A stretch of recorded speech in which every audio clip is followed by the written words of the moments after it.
আজকে রক্তের মিডিয়ার সামনে দেখাচ্ছি, মাননীয় স্বরাষ্ট্রমন্ত্রী, অনেক অত্যাচার আপনিও সহ্য করেছেন। এই রক্তের প্রশ্নের জবাব আপনার কাছে চাই। মাননীয় প্রধানমন্ত্রী তারেক রহমান, আপনার সাথে আমি যখন মিটিং করেছিলাম, আপনি আমাকে 7টা দফা পাঠিয়েছিলেন, বলেছিলেন আমি এই বাংলাদেশে পরিবর্তন করতে চাই। আমি ওই দফাগুলো দেখে হেসে দিয়েছিলাম। ওনার দ্বারা বাংলাদেশে পরিবর্তন সম্ভব নয়। যদি পরিবর্তন হতো আমার ভাইয়ের আজকে রক্ত কেন, আমি জিজ্ঞাসা করতে চাই। আর কোন নেতা কর্মীর উপরে আপনারা যদি হামলা করেন, তাহলে আমরা রাজনৈতিকভাবে আপনাদের সামনে 5 তারিখে আপনাদের সাথে যে মিলেমিশে রাজনীতি, আমরা এই চুক্তি থেকে আল্লাহ হাফেজ জানিয়ে বেরিয়ে পড়ব। আমরা আমাদের পদ্ধতি জানি কিভাবে সন্ত্রাসীদেরকে শায়েস্তা করতে হয়। ইনশাআল্লাহ রূপগঞ্জের মানুষ শক্তি রাখবেন। আমাকে বলেছে আপনাকে মারতে পারে, আমি বলছি আমি ওইখানে যাব ইনশাআল্লাহ। আমাকে তুমি মারো, হামলা করো, আমরা কোনো হামলাকে ভয় পাই না। নাসিরউদ্দিন পাটোয়ারির উপরে প্রতিদিনই হামলা হয়। জীবনের মালিক আল্লাহ, আল্লাহ আমাকে যতদিন বাঁচায় রাখবে, তোমাদের চুনোপুটিও আমাদের কিছু করতে পারবে না ইনশাআল্লাহ।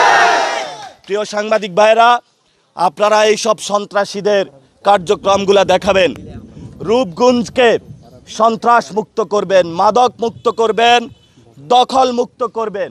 আমাদের গতকালকে অনেক ভাইয়ের উপরে হামলা হয়েছে, আজকেও হামলা হয়েছে।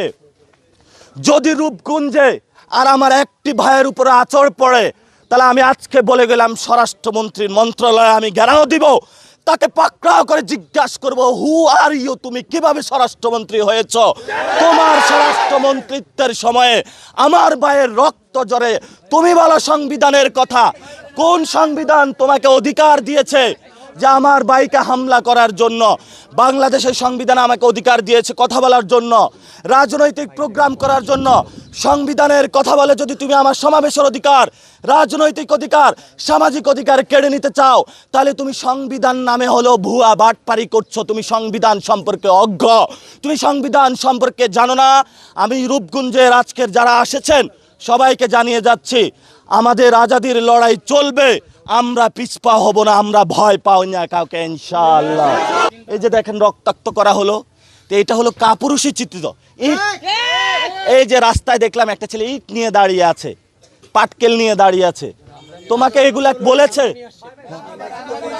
একটু আগে নাকি রামদাও নিয়ে আসছে। এগুলা তো কোনো আসলে রাজনীতি না, এগুলা হলো ছাত্রলীগ, যুবলীগ, আওয়ামী লীগ করতো। আমি আল্লাহর রাস্তায় বিএনপিকে বলবো, এই সব সন্ত্রাসী কার্যক্রম পরিহার করুন। যদি কাজ না থাকে সীমান্ত পাহারা দেন, তারপরেও আপনাদের একটি কাজ হবে। তো আপনারা ভালো থাকবেন, দোয়া করবেন। রূপগঞ্জের মাটি হবে এনসিপির ঘাটে ইনশাআল্লাহ। এই রক্তের উপরে দাঁড়িয়ে এনসিপি প্রতিষ্ঠা হবে রূপগঞ্জে। যারা আমাদেরকে হেস্তনেস্ত করে, গুনার টাইম নাই বলে, সামনের আগামী নির্বাচনে, উপজেলা ইলেকশনে বিভিন্ন জায়গায় তাদের হাতে আপনারা লাল কার্ড ধরিয়ে দিবেন। এই যে ছাত্র দলের ভাইরা, আপনারা 15 তারিখ 14 আগস্ট রাতে আমি ছাত্র দলের প্রেসিডেন্ট সেক্রেটারিকে বললাম, যাও ধানমন্ডির এখানে যারা আওয়ামী লীগ আছে, তোমরা তাদেরকে ওইখানে হলো রাজনৈতিকভাবে হলো মোকাবেলা করো। একটু পরে দেখলাম 5-6টা মহিলাকে হলো রাস্তার মধ্যে শোয়ানো, আঘাত করে। আমি প্রেসিডেন্ট সেক্রেটারিকে জিজ্ঞাসা করলাম, আমি তো তোমাকে এই নির্দেশনা দেই নাই, তুমি এই কাজটা করলা কেন? কয় ভাই ধূপ ধাপ সব দিয়া হলো চলে আসছি।